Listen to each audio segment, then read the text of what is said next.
Let me tell you a story. This morning on my way to work, as I always do, I was waiting for the bus to arrive. And I like to wait a few meters away from the stop, off to the side, so that I can wait for everyone else to line up, get on the bus before I do. Because I know at the end of the day, if I've got to stand, I got two perfectly working legs, and I can stand. Now, today, before the bus came, the line had started to form as people were anticipating it, and there was a boy probably a year 11, no, maybe 13, 14 maybe. And he was waiting near where I was, quite far from the stop. And as the bus pulled up and everyone started to go to the back of the line so they could get onto the bus, this boy walked straight to the front and just kind of started to form I guess, clump with a bunch of other students at the front of this line. And it just got me thinking that, well, pardon me if it's a controversial or confronting idea, but the world we're in right now, we're raising some entitled, self righteous, disrespectful children who don't know how to think about anyone other than themselves. And it's not their fault. See, we're empowering these kids, trying to give them a voice, but we're giving them a voice without wisdom. Don't get me wrong. Back in the day, that you and I came from, the generation before us came from, some of the strictness and the behaviors of our parents, they were just straight abusive. They weren't appropriate. And I know that nowadays we've tried to counter that. We've created this world where we want to make sure our kids are safe. We want to empower them. And we don't want to say no because we want them to have good lives. Maybe it's also Western society because we've got everything handed to us on silver platters. But ultimately, what we're doing is starting to create this world for these kids that, well, just isn't setting them up for success because they don't realize the real world. They don't realize how to think about other people. We see these lessons and these narratives being taught to us in our media, in our social media, and it's setting our kids up for failure. There's a TV show that I saw. It was a scene with a high school student who was just overtly sexualizing themselves. And they got called out by a teacher because the behavior was disrespectful of themselves and those around them and just straight inappropriate. But I remember that the clip that I saw, it victimized the student. It empowered them as this underdog who was just trying to, exert themselves. These are the messages we're giving our kids that they can do whatever they want without consequence. Because apparently, in the world that we're in now, it doesn't matter what you do as long as you feel good about yourself, as long as you have enjoyment. Frankly, it's just damaging. I started my brand with the hopes that I would be a light in the dark. I'd be able to start guiding people and encouraging people to be better versions of themselves. Because unfortunately, they're not being given the education and wisdom to be able to do it themselves. So this is what this brand was started around. And you know what? Playing video games as this portion of our brand, Game with FJ, I've gotten to see some really crazy examples of this behavior, from people who will throw tantrums if they don't get the piece of loot that they wanted in a video game, to, people just feeling entitled to be a part of games. Like, I'll do public games with people, and I love doing that.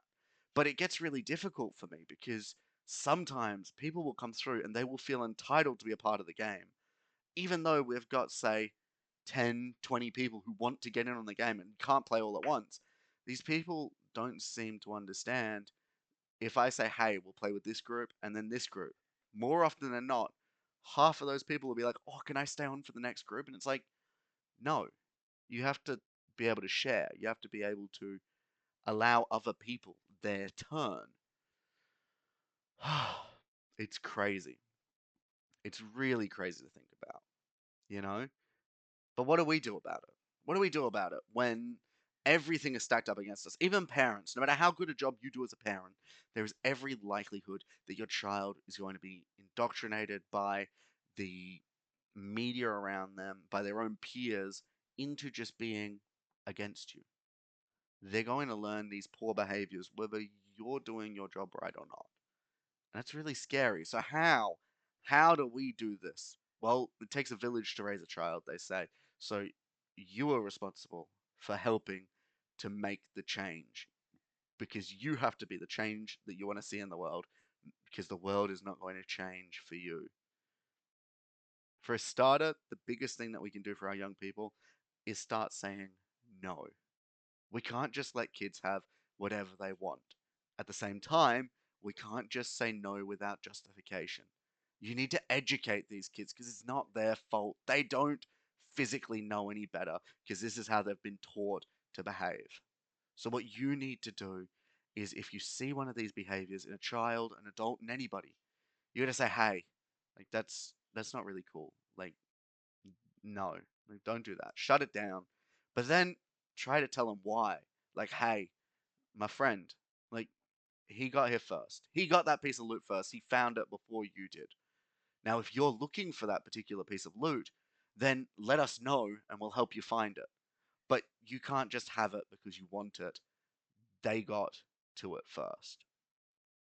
You create a space where you start to teach people how to collaborate and work together as a team rather than simply, I guess, being selfish, you know? The loot example is a great one.